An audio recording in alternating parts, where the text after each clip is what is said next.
Rowan Maddox parked at the edge of the gravel lot, far from the main entrance of Linwell Academy. The school shimmered in the late afternoon sun, its wide stone steps lined with red banners and gold-trimmed honor flags.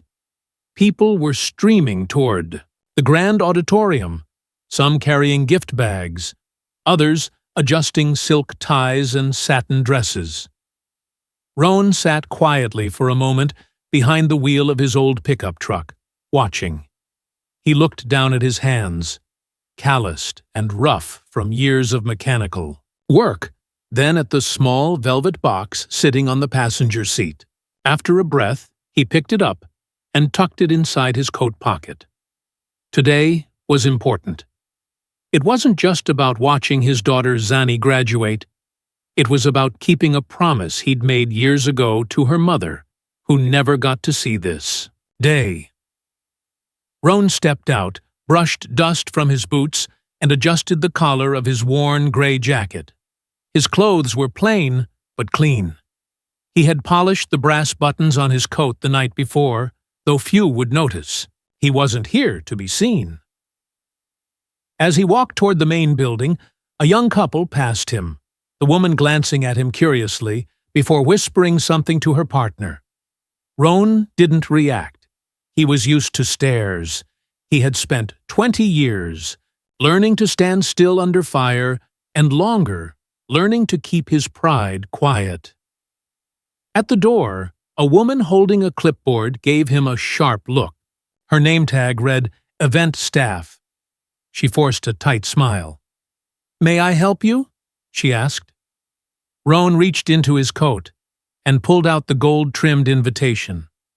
Her eyes scanned it, then flicked up toward his face. "This section is for parents of honor recipients," she said carefully.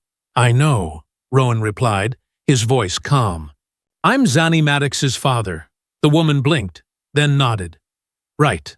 Please take a seat in Section A." Inside, the auditorium buzzed with chatter. Families filled rows, arranging flowers, straightening programs. The stage gleamed under spotlight, and a string quartet tuned their instruments softly in the corner. Rowan walked past polished shoes, silk gowns, sparkling heels, his steps steady and slow. He found his assigned seat and sat down, hands resting on his knees. The chair was cushioned but narrow. Rowan leaned back and exhaled, letting the weight of the moment settle on him. On stage, a screen showed the names of valedictorians. Zani's name glowed in gold lettering beneath her photo.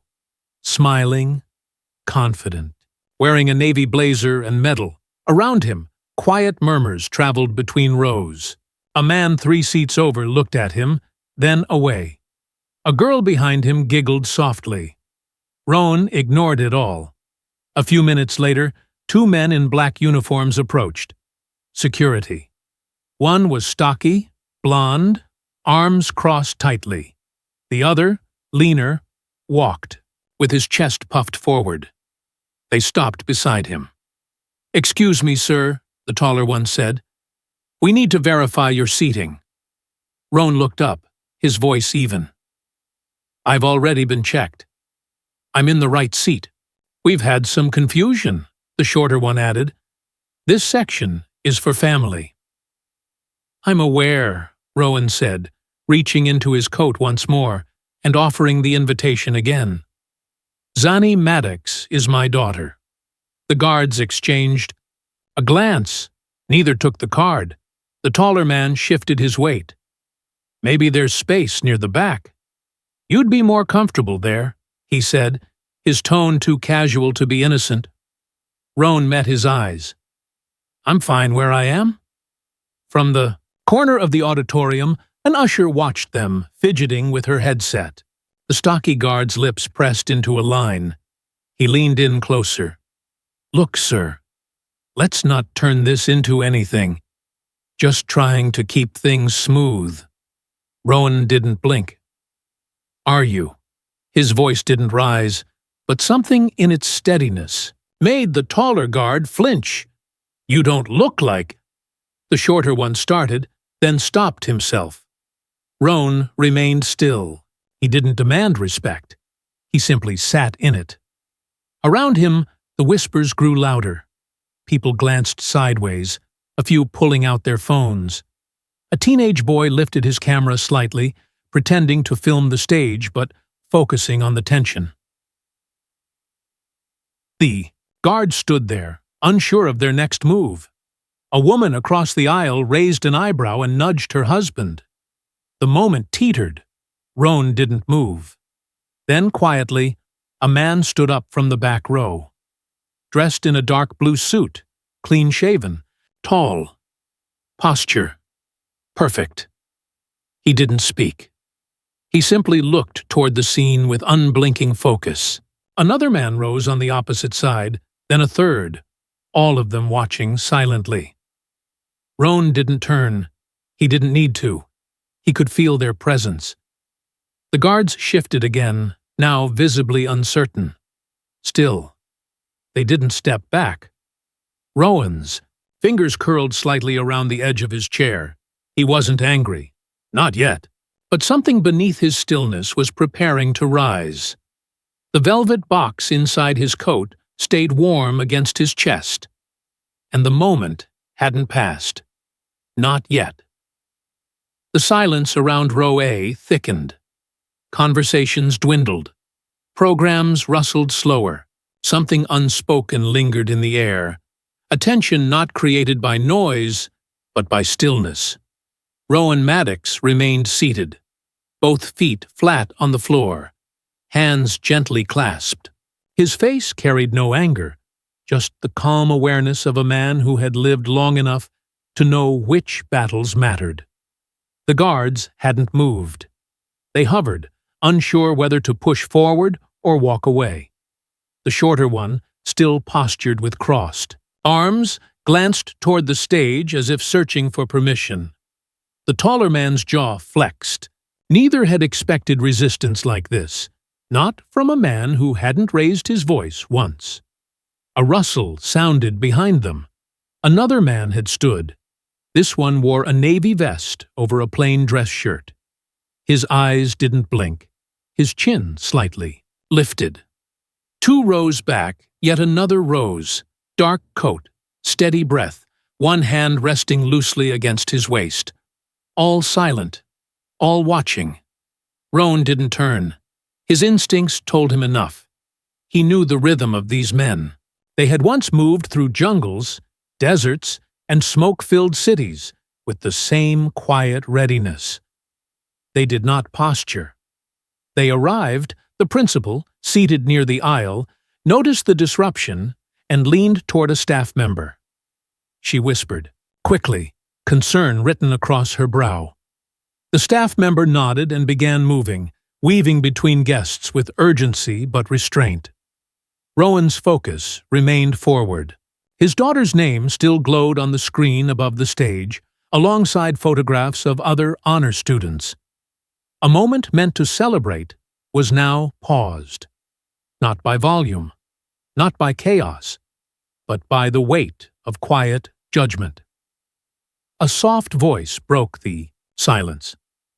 "Is there a reason this gentleman is being questioned?"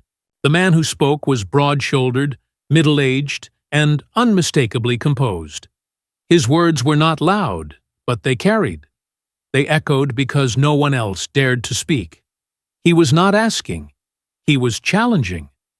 The shorter guard straightened. "This is a restricted seating section." "We were instructed."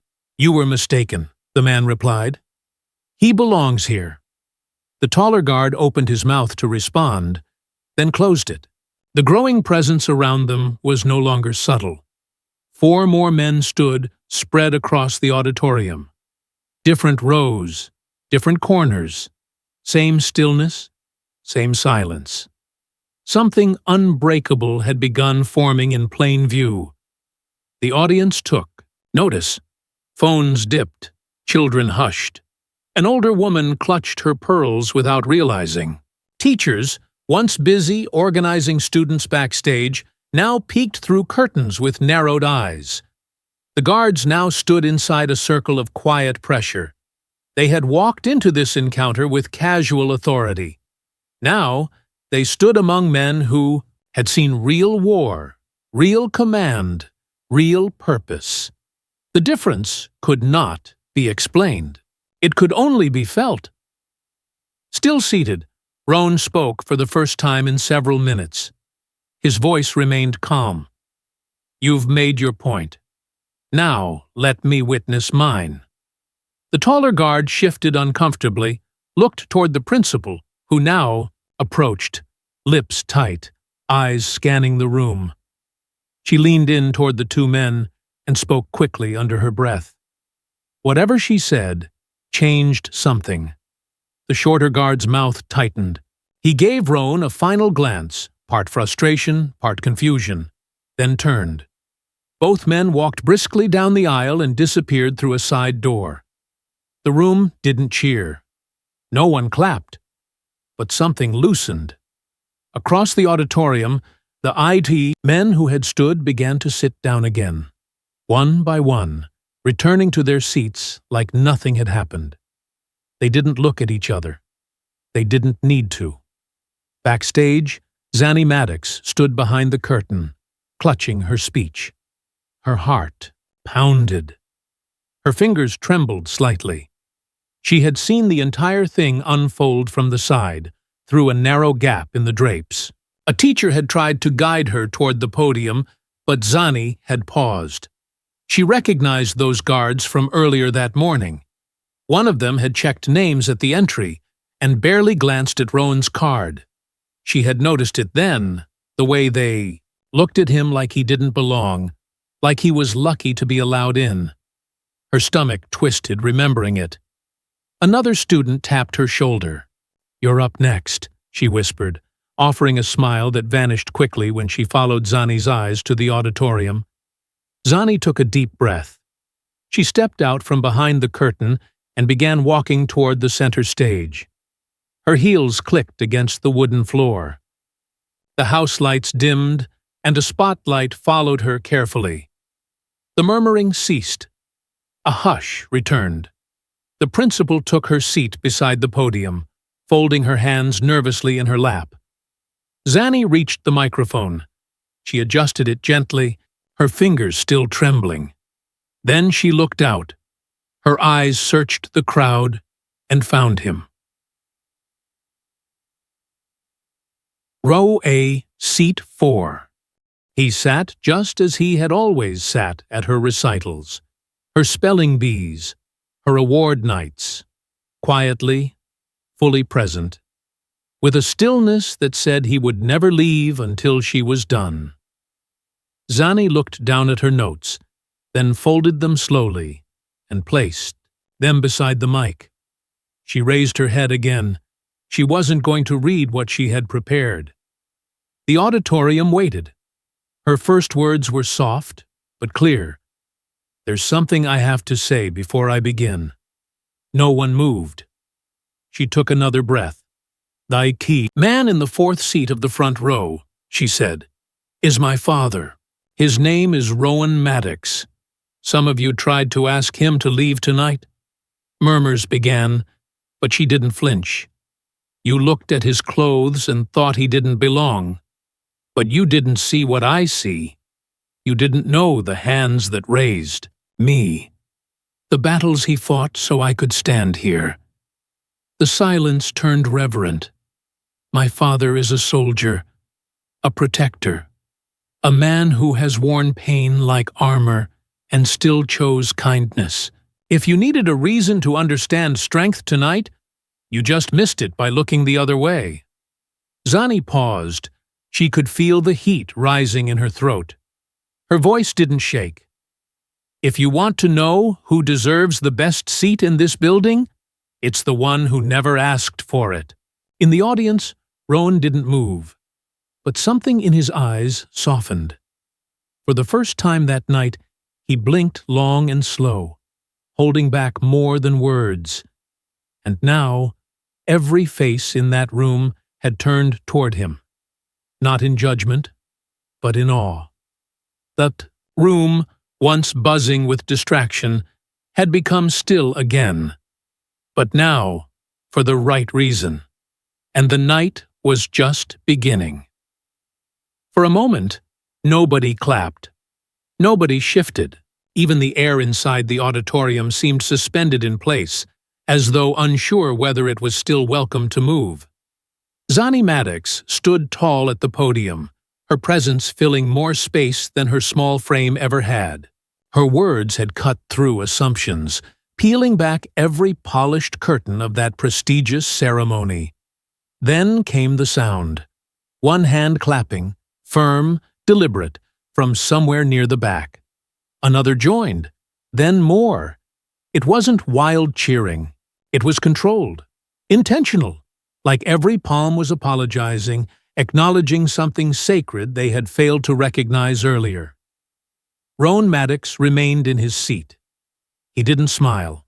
He didn't blink fast.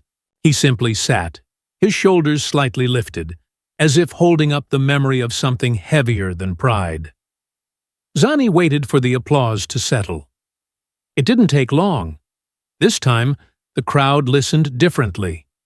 She straightened her posture and continued, not with a speech about academic success or future goals, but with a story.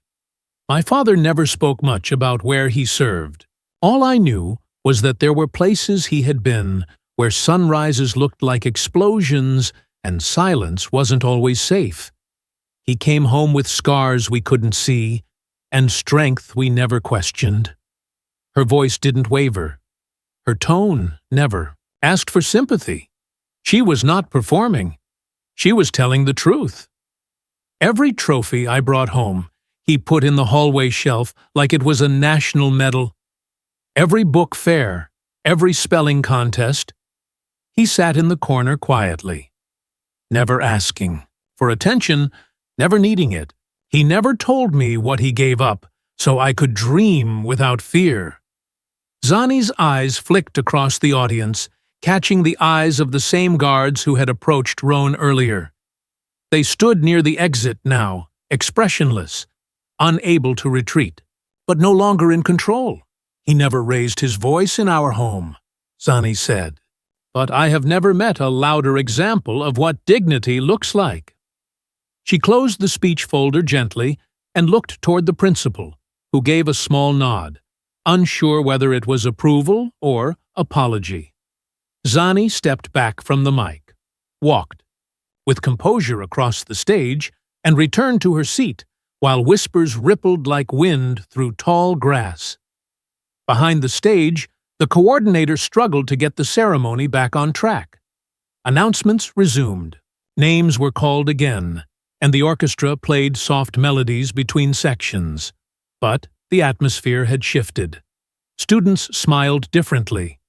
Parents sat taller. Eyes kept darting toward the man in the front row, who had remained quiet throughout the storm.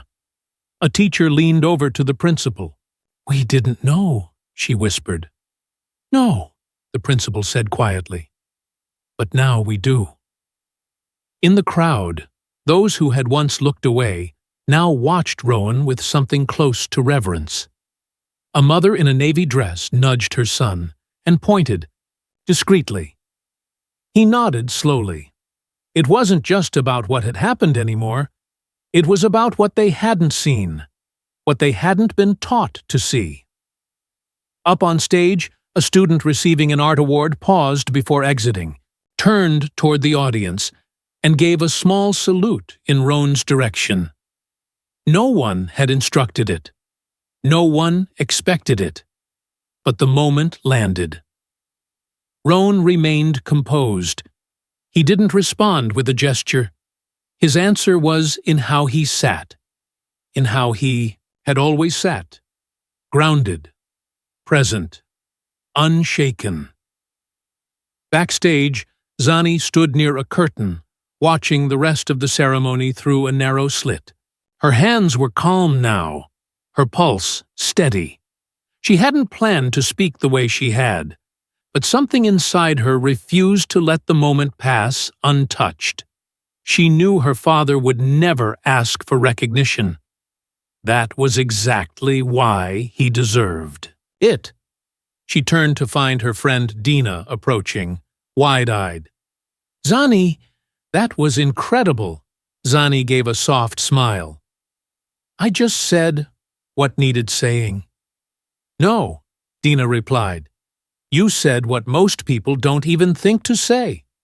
In the main hall, the final portion of the event began. Awards for leadership and service. The announcer's voice regained rhythm, but with newfound depth. One by one, students were acknowledged.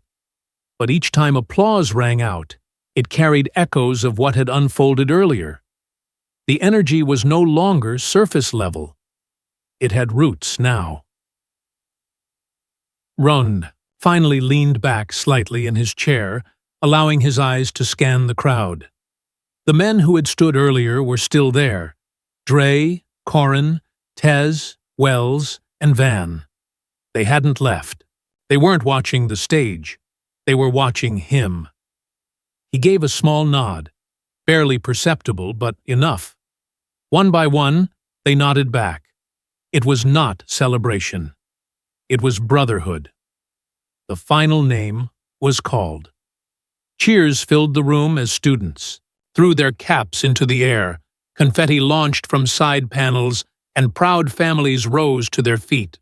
Roan stood last, not because he hesitated, but because the moment demanded he rise only once. He walked slowly toward the side exit, not in a rush, not needing to beat the crowd. Behind him, he heard someone say softly, "That's her father," followed by another voice, "That's the man." And for the first time in that hall, the name Roan Maddox no longer carried confusion. It carried weight. Outside, the sun had begun its slow descent, casting long golden beams across the campus lawn. Students flooded the front steps, laughing, shouting, taking pictures with wide grins and diploma folders held high. Rowan stepped into the light, waiting. And somewhere within that crowd, Zani was already walking toward him. Zani spotted him near the gate, standing just off to the side, away from the flood of cameras and congratulatory hugs. Rowan Maddox never liked the spotlight. He had always stood just outside its edge, content to let others shine while he kept guard from the shadows. But today, people noticed him. Parents whispered. Students glanced his way with admiration, and teachers avoided eye contact as they passed. She walked slowly toward him, her gown brushing against her ankles, her heels silent on the concrete. Rowan looked up and saw her through the blur of waving flags and floating balloons. His expression didn't change, but his eyes warmed. When she reached him, there was no need for words. They simply embraced. Her arms wrapped around him tightly, chin resting on his shoulder, eyes closed against the noise of the crowd. He held her gently, one hand resting on her back, the other still tucked in his coat pocket. That velvet box had not left his side. They separated slightly, and she looked at him, searching his face. "I wasn't sure if I said too much," she whispered. Rowan shook his head slowly. "You said exactly enough." Zani exhaled, the tension of the day melting from her frame. For the first time, she wasn't thinking about awards or speeches. She was only thinking about the man who had always shown up, even when the world didn't make space for him. Behind them, the group of former soldiers had gathered near a bench, quietly talking, occasionally scanning the crowd. Their presence remained firm but unintrusive. Dre caught Rowan's eye and gave him a single nod. Rowan returned the gesture. Zani noticed.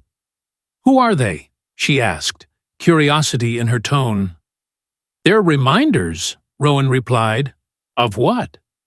"That real loyalty doesn't rust." Zani glanced back at them, then to her father. "They didn't come here by accident, did they?" "No," he said.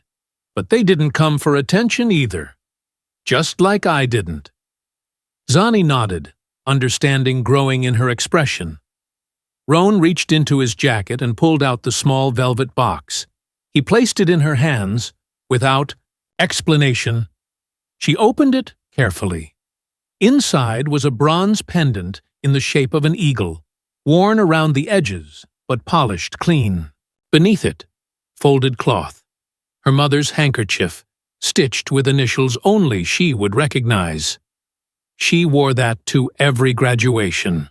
Rowan said softly, "Except this one. I figured you could carry her part of the way." Zani blinked, rapidly, swallowing emotion before it spilled over. She clutched the box against her chest. "I thought you left that in the memory chest," she said. "I did. Until today." Students began gathering near the parking lot, tossing caps one more. Time, laughing about who tripped or mispronounced names. Zani and Rowan stood still amid the noise, rooted in something deeper. After a few minutes, Dre approached, flanked by the others. He extended a hand to Zani. "Congratulations," he said. "He's proud of you." Zani shook his hand firmly. "Thank you. For earlier. For everything." Tez spoke next, his voice low. "You reminded everyone what honor looks like." She smiled. A humble kind of smile that didn't reach for approval, but received it with grace. Rowan looked at his old friends, then at his daughter. "She's got her own command now." They all chuckled lightly, the kind of laughter that holds respect inside it. As the sun dipped behind the school's brick towers, the shadows lengthened. The last of the crowd began dispersing, cars pulling out slowly, horns honking in celebration, banners trailing from windows. Rowan and Zani walked toward the truck, footsteps quiet. He opened the passenger door for her, something he had done since she was 10. She climbed in, carefully placing the velvet box on her lap. Rowan started the engine, the familiar hum of the old vehicle rising beneath them. As they pulled out of the lot, neither spoke. They didn't need to. After a few blocks, Zani broke the silence. "You could have stood up and spoken back to them. You had every reason." Rowan kept his eyes on the road.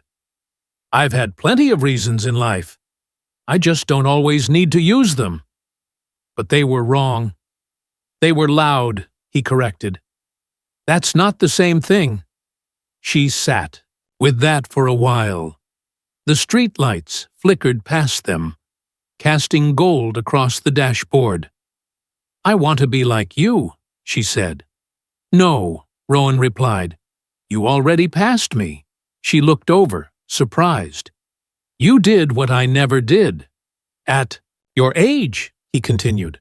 "You found your voice, and you used it for more than just yourself." Zani smiled, then turned her head toward the window, blinking quickly. They drove in silence for a few more minutes before Rowan asked, "What's next?" "I don't know," she said, "but I'm not afraid to find out." Rowan nodded. They reached the highway and merged into the flow of headlights. And somewhere between the lines on the road and the echo of unspoken gratitude, a quiet legacy moved forward, steady, unshakable, and finally seen.